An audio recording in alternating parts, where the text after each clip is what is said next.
was like diligently trying to get a role as a fitness instructor within a gym, because even with all my background from playing football, parkour, capoeira, wrestling, swimming, you name it, with all these all these different kind of sports, exercise and trainings I've done over the years, I've always wanted to combine and use that to work inside a gym. And this was one of my main goals from when I started training, legit, and I started to really gain size, which was, my late teens, while I was in my, around the time I was studying in university, becoming a slave, as I've always said. I was always sometimes, I wouldn't say missing classes, but in between classes, or even when I finished class, I would always be in the gym, whether it be on the campus gym or either a gym nearby, around the same area, So I always dedicate so much time and effort to training. And I remember those the dark days, but like the early days, where the foundation, obviously wasn't there. I was training, so intense, so like I've got to, make this make these kind of dreams happen, and I still say to this day, if it wasn't one of my closest friends, a personal trainer, who was, giving me that extra support and that motivation, I probably would not be here today with how his support. So much thanks to my man FS. So I mean, like I was applying for gyms and like fitness centers, leisure centers, even school fitness departments, you name it, like the whole nine. I was applying that for years. It took so much. I remember sending maybe like hundreds of applications. What I would do is I would wait for like the last day of the week, Sunday just before the Monday morning. Yeah, I would just send all these applications and hoping that someone would finally pick up. But the difficult thing is, while I was applying for all these kind of jobs as a fitness position, I had zero, and I mean zero, experience. So it made it very difficult at the beginning of like applying to these places, like a fitness first, a gym box, or a pure gym, when I had no qualifications and no like backstory with fitness. Because even though I'd done all these I have like a like sports background, from like school, high school, college, and university. I That still didn't mean nothing in the job market. They wanted to know if you were reps qualified, if you had a PT qualifications or sports degree.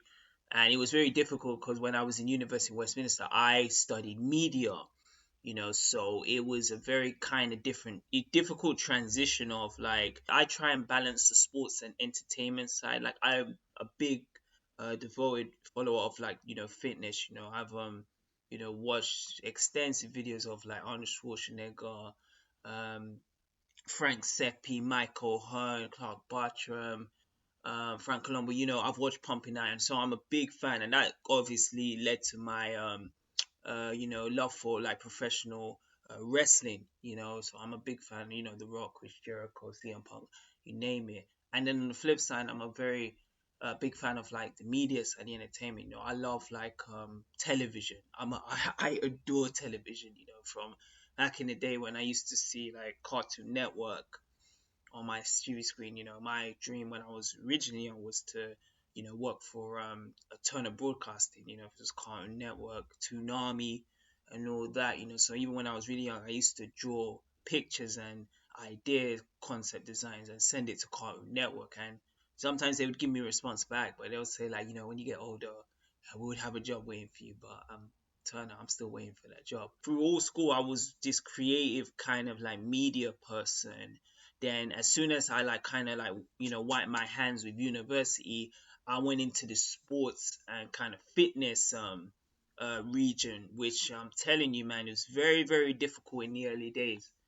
Training in like some of the most severe workouts, when I did around that time in uni when I was really legit. Because the first time I was going to the gym while I was in high school slash secondary school, but I was told by people, like a trainer who was, already had kind of experience, not to go heavy on weights because it may decrease your size. And at that time I was kind of like a growth, I had like a growth sprout when I was in my mid teens. So like early teens I was smaller than everyone. Then near the end I started, I got bigger to where I'm at today, just above 6 foot. But I feared that when he told me that, I didn't really touch weights and like didn't go heavy on these compound exercises till I became like a young adult, early 20s. So what happened was when I was training, with this like my main man FS personal, when the personal trainer was training me, he told me my body type was an ectomorph. And what an ectomorph is someone who has really like a high metabolism, very lean, very tall, very, very thin skin, like sharp cheekbones, like moi, and like it's very difficult for them to like put on like size and weight because they're always gonna burn calories quick. This like applies to the same like a Cristiano. Ronaldo is a very good example. Even Phil Brooks, CM Punk is the same. Just them tooling guys, how they put on weight and sizes to really kind of shock the system, so they would have to really, really take time and effort to really go heavier on weights and really focus on hitting this target of 3,000 calories to 6 meals a day. So this hypertrophy training. And it was very difficult to begin with, man, because when I remember when I first started training, I had this goal. I said I wanted to put like at least 15 kg of muscle.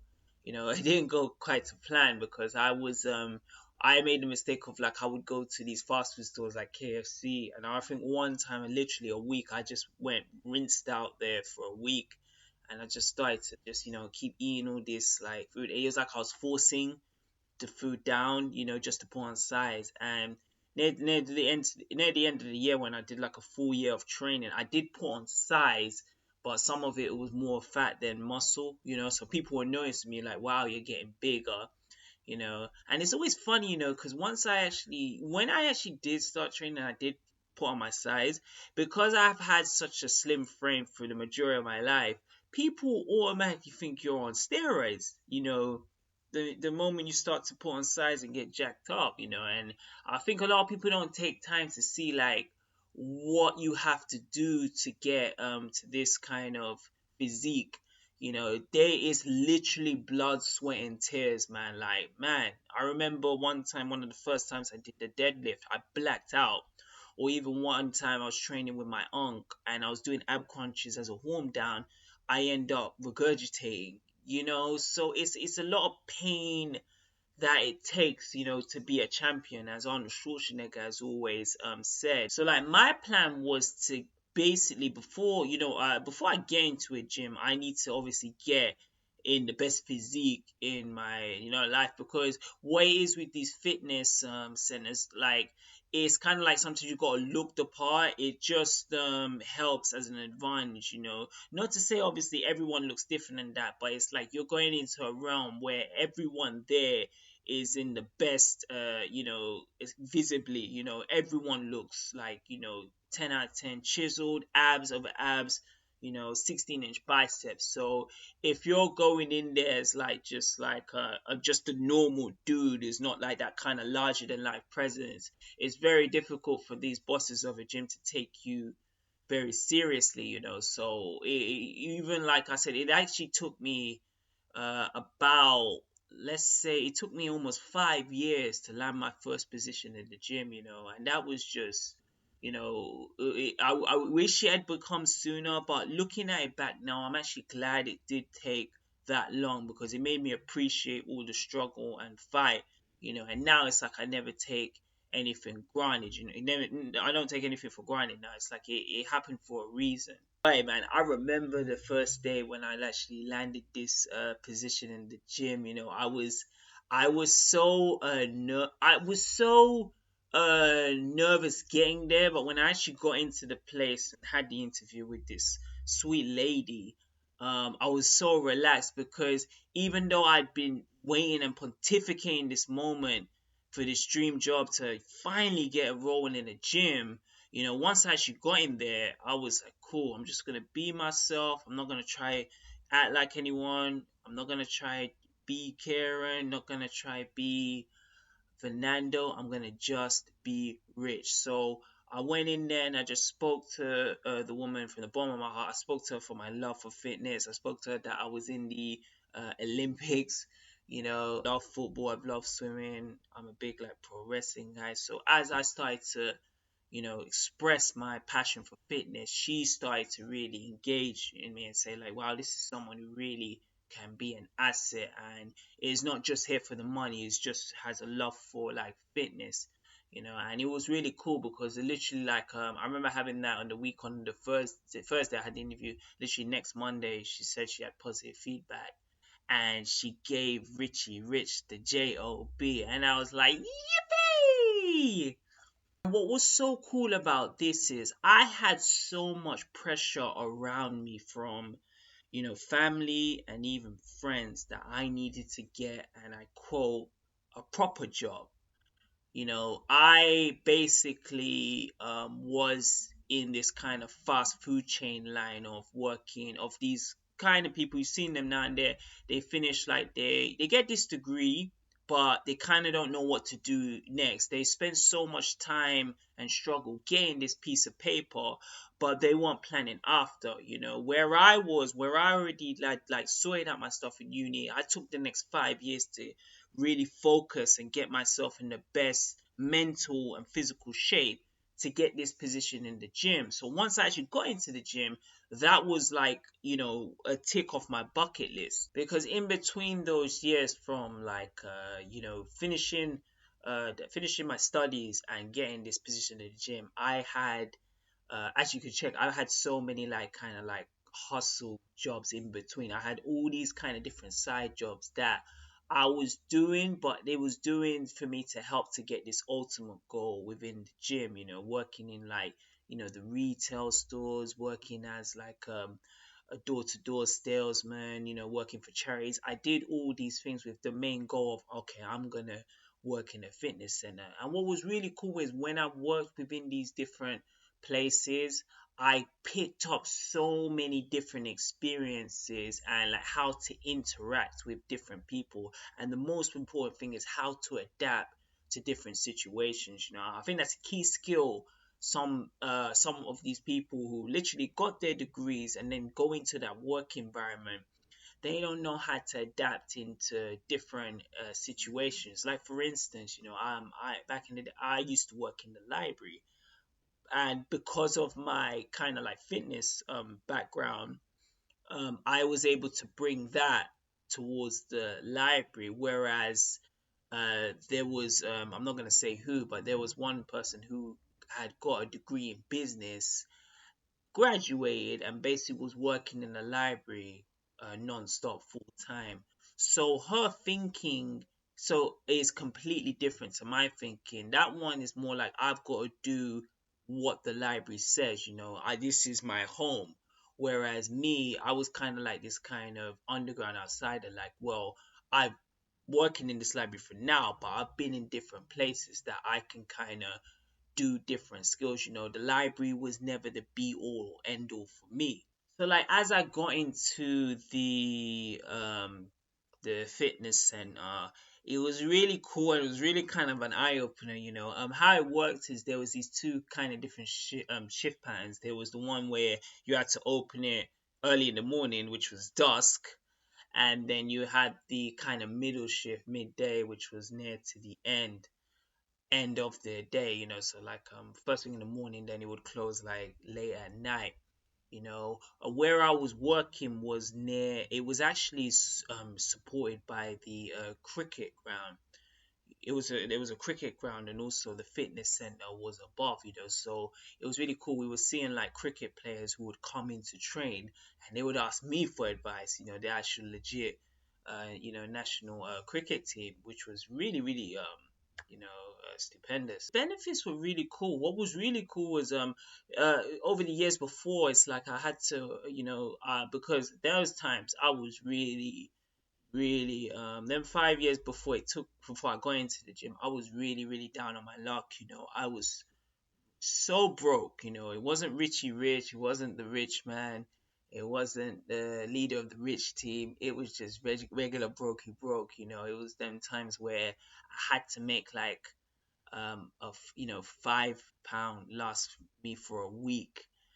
So it's like I had to always like sacrifice. That was one of the key like elements getting to the gym, was I had to sacrifice. I had to sacrifice not having like a partner, really. A sacrifice going to parties. I had to sacrifice like that kind of social that social thing of like having to go out, going out every Friday, going out every Saturday, that whole friend circle. I had to sacrifice all that, just to make sure I had, I wanted to get where I wanted to be. And it's a very tough. Sometimes when I do reflect back, there was like I probably took it way too seriously. But if I hadn't have done that, I would not be in that position now. And it's a kind of like if you sink or you swim thing. Some people are not meant to go that extra mile. It's like a, as Gary Vee says, it's like a DNA kind of thing. So I was just very patient, and I knew my time would eventually come. So like being able to train in this gym for free was so amazing, man. And what was cool is when I was working there was actually like a handful of personal trainers who had buckets and buckets of experience, and they were telling me about like posture and technique, and how it was key in order to train and develop your actual goals and targets. So it was really cool when I was like kind of like doing like a plank wrong, and like they told me like how I needed to adjust my body to make it really target the area that it was necessary to build on this kind of muscle. They told me the right ways to squat, right ways to deadlift, breathing techniques. These are stuff that I was not learning before, because when I was going to the gym, majority of the times I had to force myself to go. It wasn't like I would wait for like my training partner, or even like my personal trainer. Like it's like you have to always put your kind of more, you gotta sometimes do it yourself. Don't just say it, just do it. Then like as time got going on, and I started to get confident more in my position, I started to get more days. I started to get more like days that they left me within the gym. They felt more confident, so I could like open the gym, stay more times like overtime, and it's like I started to become a regular with people, not only in the gym but in the whole that whole cricket ground. And it was really cool, and I always remember this day. So one day, I arrived to work normal, get my keys, open the main door, turn the screens on, make sure the treadmills, the spin bikes, the mats wiped, everything is in position, and it's ready, for the gym to go. It's ready to, it's live. What happens is I'm on the desk, and like a couple hours after, I think this was around midday, because midday in the gym was always the peak hour. So I knew something was up, because there I was by the desk, and no one was coming into the gym. It was completely closed off. And I was like, I kept checking my watch, kept looking at it like, okay, why isn't anyone in the gym? I got up off my seat, I checked the cricket ground. It was like it was a ghost town. Then what goes on to happen is there's this guy, man, who comes through the door, and I look at his shirt quick, and it says Sky. So immediately what I was thinking of is, and it had the logo of Sky, the broadcasting channel, where obviously, and this is what goes on. When I checked the back, it showed Sky Sports, and I was like, what? So this kind gentleman comes up to meet me, and he goes, hey man, are you the guy in charge of the gym? Like, are you the gym instructor? I said, indeed I am. Yes. He tells me that we've got like Mr. Joshua coming up into the gym. So where the cricket ground was below, the gym was upstairs. We got Mr. Joshua coming up into the gym, and I'm like, that's cool. What's he got to do with me? But they were like, they're actually kind of filming a commercial, something sort to fit with the cricket ground, and it's going to be the actual Sky Sports broadcasting team are going to be filming it. And I was like, okay, right. I said, it's no problemo, I mean, oh, and I told him, oh, that's the reason why there's no one in the gym, they need to have it closed. I said, yeah, that's no problem, man. You and Mr. Joshua can come. Keep in mind at this time, when they said Mr. Joshua, I thought it was just some sports star, like football guy in the National Football League, like I mean in the low low ranks. So I would no idea what was gonna happen. Yeah, so like a half an hour passes by, I'm on my desk just waiting for like these guys to come up.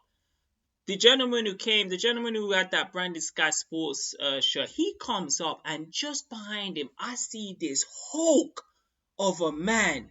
Like literally, he had to bend his head down when he entered through the door.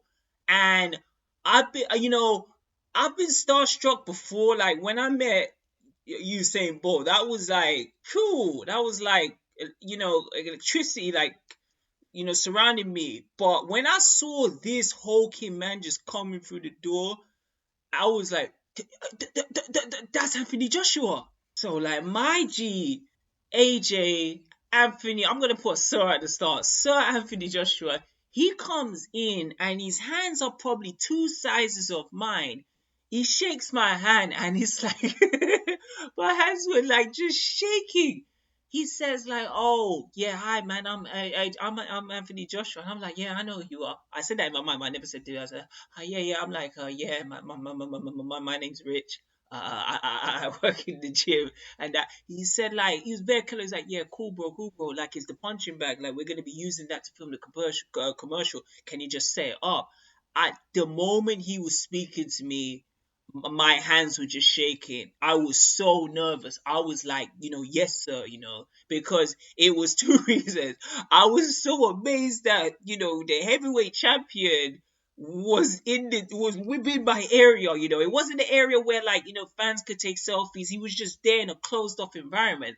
The second thing was Anthony Joshua is so big. It's like looking at four or something. I thought if I don't fit this punching bag, he may just use me for a punching bag. So I just ran and just said, let me sort this out quick. They were in there for at least like a good, as I remember, like I think it was just underneath 2 hours. The Sky broadcast team were there, like taking first they took the photo still shots of him, and it was another cricket player. I think it was his last name is Ali, but he was there with the actual the I think it was the national England team with also I think it was Alistair Cook. I'm not really too familiar with the cricket players, but it was another like main notable player from the national team. So they were inside filming the commercial, and he had an idea of like they were switching like Anthony Joshua was like wearing like a cricket, he was dressed up as a cricket player, and the Ali gentleman was dressed up as like a boxer, like Anthony Joshua. So it's like they had their roles reversed. So man, I just remember, and they're just doing these kind of like cool kind of commercials, these cool kind of like vignettes for the TV, for that was gonna appear on Sky. And it's like even when they were filming, I was trying to like put my hand up, trying to kind of like crash the video, kind of like when Will Smith was in, when the part New Edition were filming in the Fresh Prince of Bel Air's, the Bel Air mansion, and Will tried to keep getting into the vid. I was semi trying to do that, but to no great avail. So like in the recess between they were filming like the commercials and taking like plenty because they had like a professional photographer and a professional director. They had plenty of like there was so much going on like in that area, because the gym was just one floor. It was upstairs at the top of the cricket ground. It was just one floor, and like so much was going on, like flashes. And Anthony Joshua had just had to take a break. It was when he took that break, and I think they were filming the cricket player. Me and two other gentlemen were in there. We were just like, man, it's that kind of like now or never, man. If we don't get this, we may never get this shot. So, similar to the boat thing. I walked up to this like Hulk because I think I've seen both of them. I think AJ's just a bit taller, I don't know, just because he's just such a hulk of a man, so I was so intimidated. It was a complete different thing to me and Bo. When I met AJ, I was like shaking, so I remember he had his back turned towards me. I slowly walked over to him. I was like, you're the man, please. I just want a photo. If you say no, I completely understand. Just like Bo, this guy was mellow, like I can't believe it's mellow. Calm. He took I gave it to my guy who was also working in the cricket gun, and we took a couple of shots, and I told him, what would be a real cool shot is, if you kind of like have your, like hand on my cheek, like pretending to punch it, and when he said that, he said no problem, and he's like, he clenched his fist. I was like, whoa, whoa, whoa, okay, okay, it's pretend, don't don't knock me out. So like, yeah, he took the shot like with like he's like he was just about to knock me out, and even with him not putting any force, I could just feel the power of this man. And I was just like, whoa, after that I just said thank you, you're the man, you're the best. I kind of said like, you're my like hero, like I'm in this gym because of like guys like you, and it's like he took that so much, because I'm pretty sure when AJ was young, he looked at like those guys like a Mike Tyson and Ali, like proper athletic professionals, you know what I mean? So it was like when he had looked at them heroes, it's like I was standing up there looking at a hero of mine, and yeah, and it was even just from then, man, when I saw him like sparring on the punching bag, it made me even wanted to like just like practice like boxing, or just practicing spar work. I always felt when I was in the presence of this man, like it's a big difference when you're meeting a professional athlete from just like a guy who trains, After meeting him, and then like what was it, the year before I met Usain Bolt, it made me so badly and eager, just wanted to go into the met. Like I wanted to train so hard to get to that level, even if I couldn't even get to some professional athletic stage. I wanted to be in a kind of position that we talk about, like sometimes of protecting yourself. I think it's key to always be prepared. Met this guy Anthony Joshua, and obviously meeting Usain Bolt, it wanted me to like very make sure I take good care of myself, that I'd be able to fight back. You know what I mean? The whole idea of like these guys and these athletes is like where they come from, they never give up. Me and these two outstanding athletes, it just made me want to take training to another level. I wanted to make a comeback to fitness. But yeah, man, after meeting Joshua, it's similar kind of effect, man. Just me and him that day, just like it's just that thing. He has like everything, but he's still such a down to earth person. It's like you never forget, where he came from. And it's like I'm telling you, when you see guys like him who basically kind of came from the same kind of upbringing, he's part African, just like me. Usain Bolt's from the Caribbean. I have my the woman who raised me was from the Caribbean. So when you see these kind of people and they make it, it just shows that no dream is too big, unless if you're willing to put the work in, you can make it, and it's like you have to, what I saw from them to me is you have to kind of like stop listening to these people who say you can't do it, because they're never going to do it. They're in a complete negative area. So it's like just believe in yourself. I met two superstars, and probably people said I could have never met them, and I didn't. I didn't just say it, I just did it. And I'm encouraging every member of the Rich team to try and achieve your dreams just like these two did.